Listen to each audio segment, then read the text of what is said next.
Hoy abordaremos el tema de igualdad y justicia. Para tratar este tema tenemos el privilegio de contar con la participación de los profesores Ángela Niño, Jovino Pizzi y Óscar Mejía.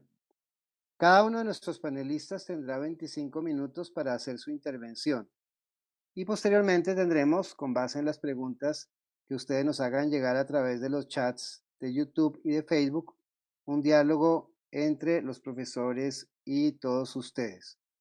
Los invitamos entonces a permanecer muy atentos a las conferencias e ir compartiendo sus preguntas por el chat de nuestros canales.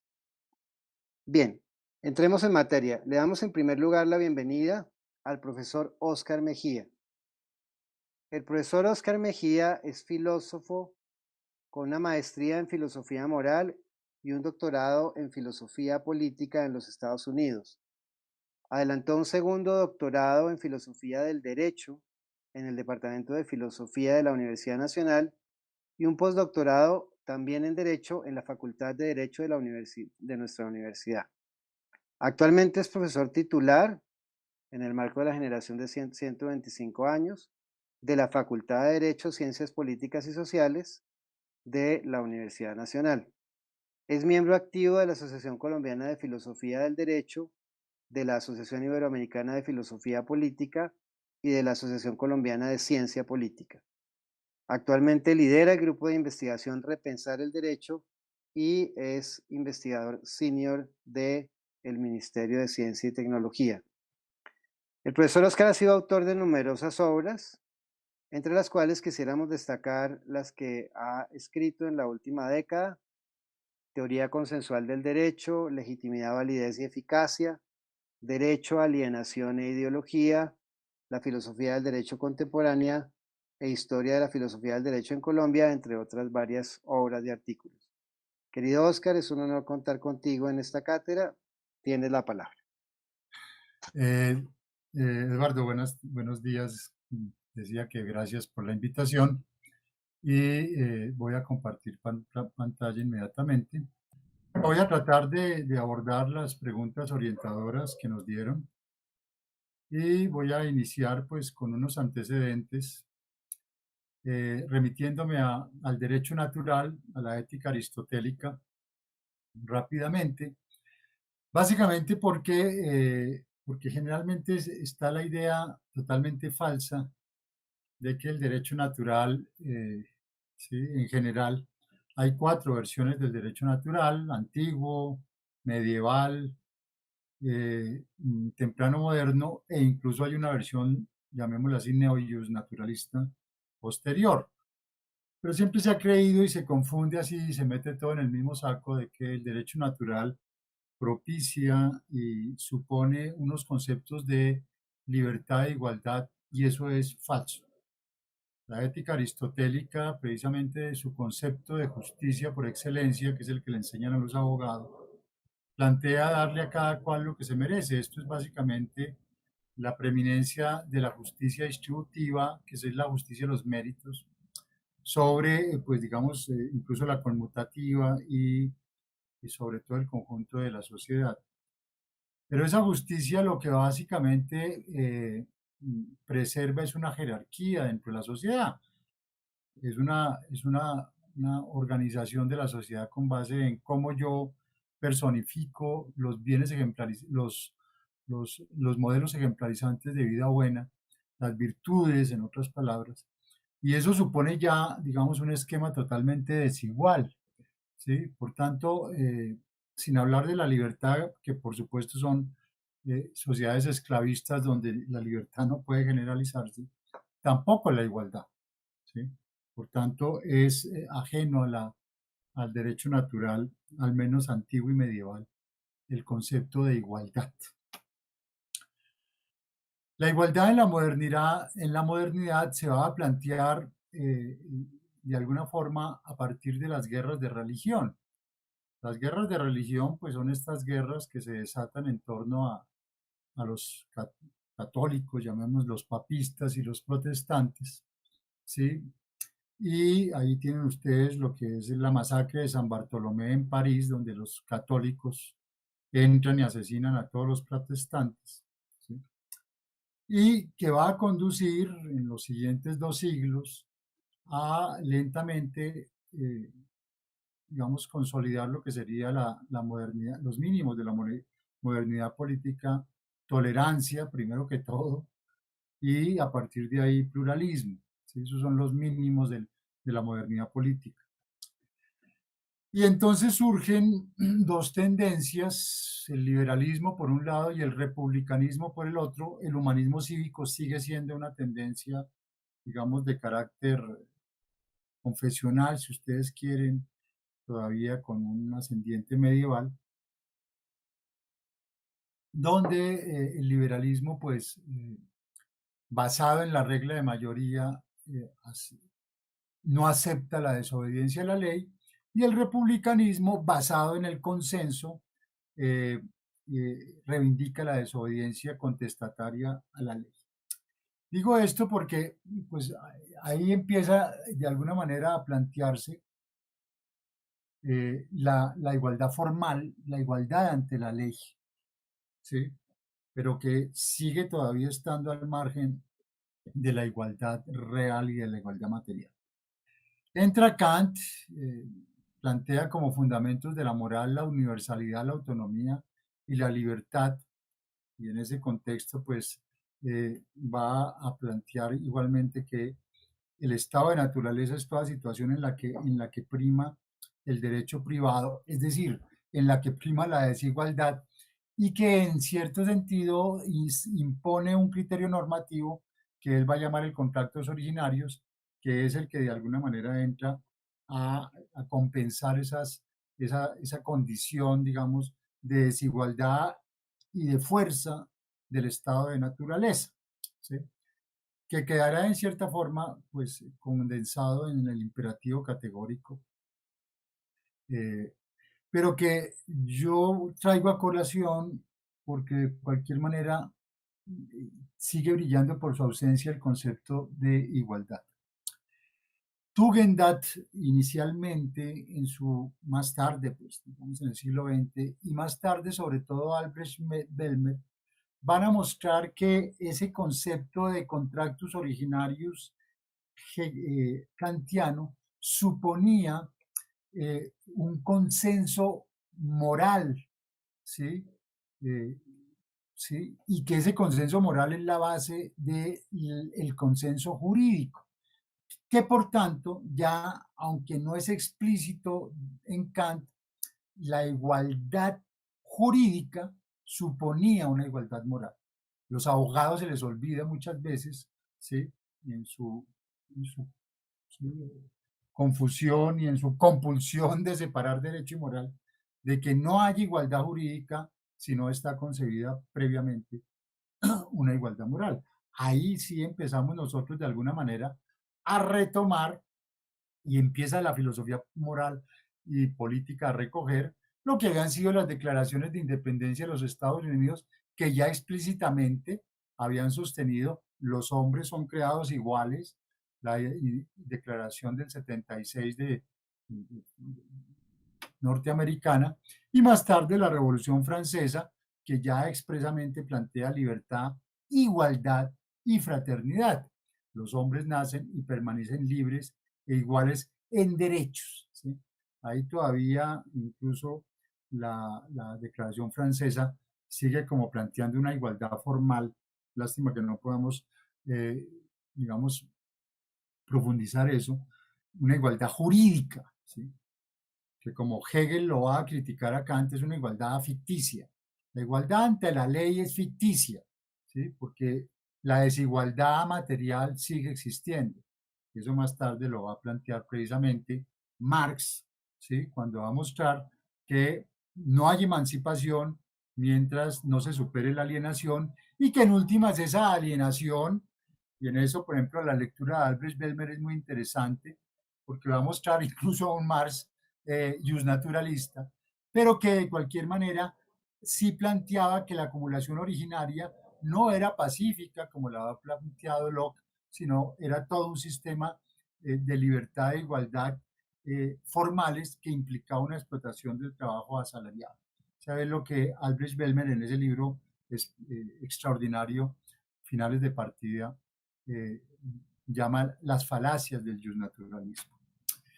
Pero viene el Holocausto, los juicios de Nuremberg, de Tokio, el terrible argumento de los criminales de guerra, actuamos legalmente, argumento que sigue esgrimiéndose en todas las latitudes. Pues igualmente Smith, que es juzgado en Nuremberg, que va a poner de presente cómo pues, toda esta concepción de igualdad y libertad jurídica, en últimas justicia procedimental, había convalidado los crímenes de lesa humanidad que se habían producido no solo en el nazismo, sino en el fascismo en general, italiano, español también, y pues en el militarismo, una forma fascista también, y una expresión del fascismo en Japón. Y viene la gran reacción de posguerra, cuál era el recurso ante la ley extremadamente injusta, y será, digamos, Radbruch, que había sido positivista, es decir, defensor de esa justicia procedimental, por tanto, defensor de esa igualdad ante la ley y esa libertad ante la ley totalmente ficticias, ¿sí? El que va a, digamos, a poner de presente la necesidad de una justicia efectiva por encima de la ley, de que el derecho no podía identificarse con la ley, señores abogados, sino que tenía que haber una dimensión de corrección efectiva, llámela usted como quiera, va a decir Radbruch, derecho divino, natural, racional, como quiera, pero que el derecho no puede ser identificado con la ley, porque si no, entonces queda la sociedad a su merced. Y viene Hart en su concepto de derecho y muestra efectivamente que el derecho no se puede reducir a órdenes respaldadas por amenaza, que el derecho no se puede reducir a legalidad, ¿sí? Y en ese contexto va a plantear unos correctivos. Primero, la regla de reconocimiento, que no es solo de los abogados, la regla de reconocimiento es también de la sociedad.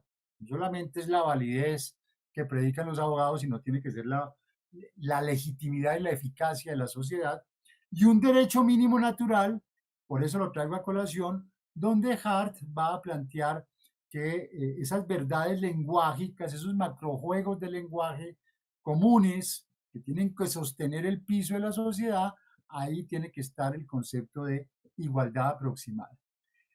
Y si eso no se cumple, la sociedad puede, digamos, acudir a la resistencia al derecho injusto de nuevo.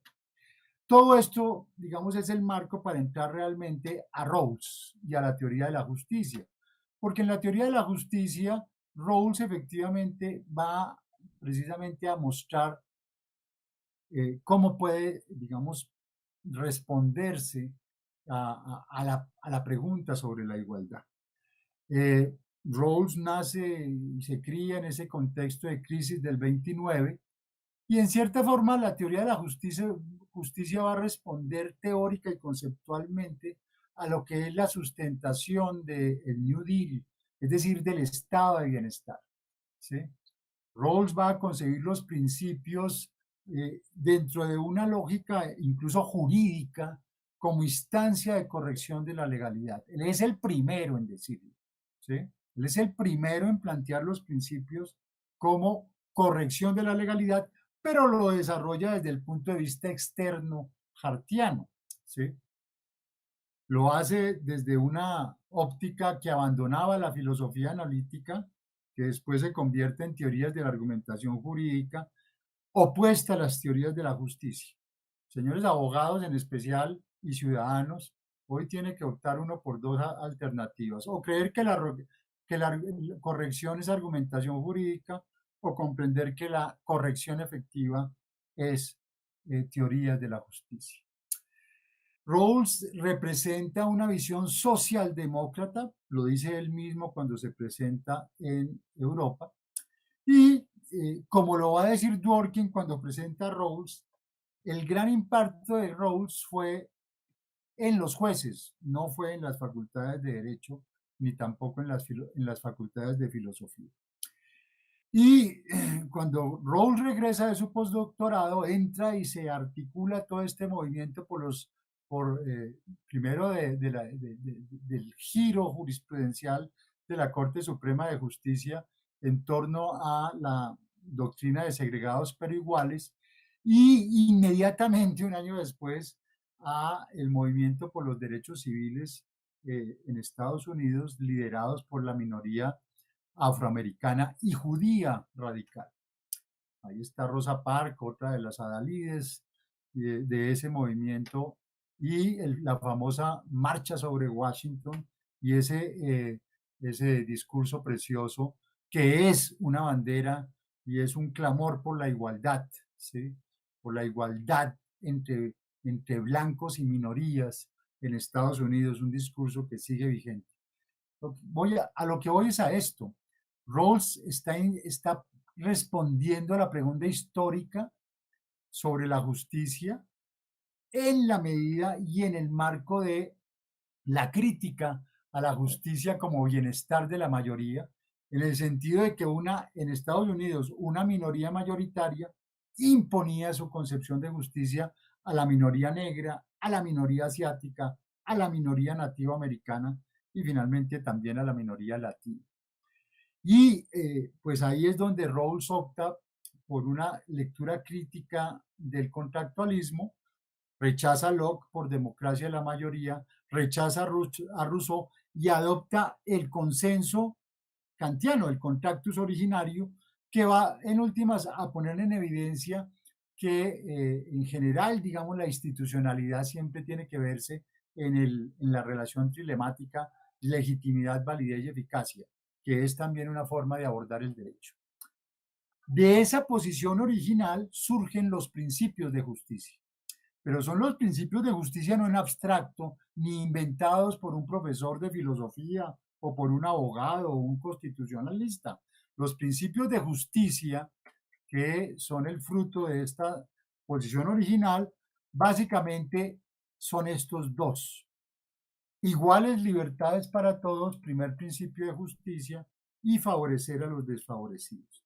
Ese segundo principio de justicia, que es el fundamento del Estado, podríamos decir el fundamento moral, jurídico, político del Estado de bienestar, ergo del Estado social de derecho nuestro, es una discusión con tres concepciones de justicia.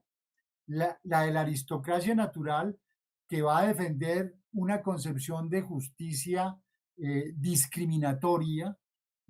Hay una élite que tiene, digamos, derecho a más, ¿sí? La de la libertad natural, hoy neoliberalismo, que va a defender el que una minoría que tiene más fuerza y capacidades puede imponer y tiene derecho a más en la sociedad. Pero la que más confronta a Rawls, pese a que siempre se lo ha querido también matricular como un igualitarista liberal, es la igualdad liberal. ¿Por qué? Porque la igualdad liberal es un procedimiento, es una igualdad formal, ¿sí? Que mimetiza, que disfraza las diferencias de la aristocracia natural y de la libertad natural en un procedimiento. Y ese procedimiento no está dando cuenta precisamente de las diferencias y menos de que lo que tiene que, digamos, orientar la igualdad es favorecer a los desfavorecidos. Ese es el concepto de equidad postconvencional. Y esa es la manera en que Rawls actualiza los principios de Filadelfia. Todos somos iguales, queda actualizado a iguales libertades para todos en términos constitucionales para que el juez no aplique las libertades de manera discrecional en favor de las mayorías. Y el segundo, los que no son iguales tienen que ser tratados como iguales, lo convierte Rawls en favorecer al desfavorecido. Ese es el sentido postconvencional de equidad, el sentido postconvencional de igualdad, que esta imagen creo que es muy gráfica y muy diciente. La de la izquierda es la igualdad liberal, ¿sí? El igualitarismo liberal. La de la derecha viene a ser la equidad postconvencional. ¿sí? Es lo que se llamaría la discriminación positiva. Entonces la igualdad queda planteada ya en Rawls en una vertiente no liberal, compañeros, porque el Rawls no es liberal. Rawls se inscribe en una tendencia republicana de reivindicación del consenso, no de la regla de mayoría. Es esa, digamos, lectura de la igualdad como equidad la que tiene que identificar a Rawls. Y viene después, pues, sus mecanismos de defensa de los principios. En últimas, podríamos decir, de la igualdad postconvencional, de la equidad postconvencional, que es la desobediencia civil, retomando Rawls, pues toda la tradición que va de Jefferson, pasa por Thoreau, pero llega particularmente a Martin Luther King. La igualdad postconvencional, la equidad en términos postconvencionales se defiende con desobediencia civil. Bueno, creo que ahí lo dejo. Por tanto, las preguntas orientadoras, las respuestas orientadoras. La igualdad se reduce progresivamente a igualdad formal, lo que es un sofisma total, digamos, dentro de las democracias liberales. La crítica a la legalidad es una crítica a la impotencia de la igualdad formal ante la ley. La igualdad con Rawls se transforma en equidad postconvencional contra la igualdad liberal, contra los procedimientos. Me excusan acá, eh, yo siempre he dicho que incluso el examen de admisión de la Universidad Nacional no es rawlsiano, porque no es un examen de admisión que potencia precisamente el igualitarismo liberal, el procedimiento, pero que no le da, no favorece al desfavorecido. La desigualdad no es solo material, es política. Cuando mayorías sociales o legislativas imponen su dominación sobre las minorías, supone una movilización ciudadana en defensa del principio favorecer al desfavorecido. La lucha por la igualdad, no solo el reconocimiento, sigue vigente en nuestras sociedades. Bueno, muchas gracias. Esa sería la presentación.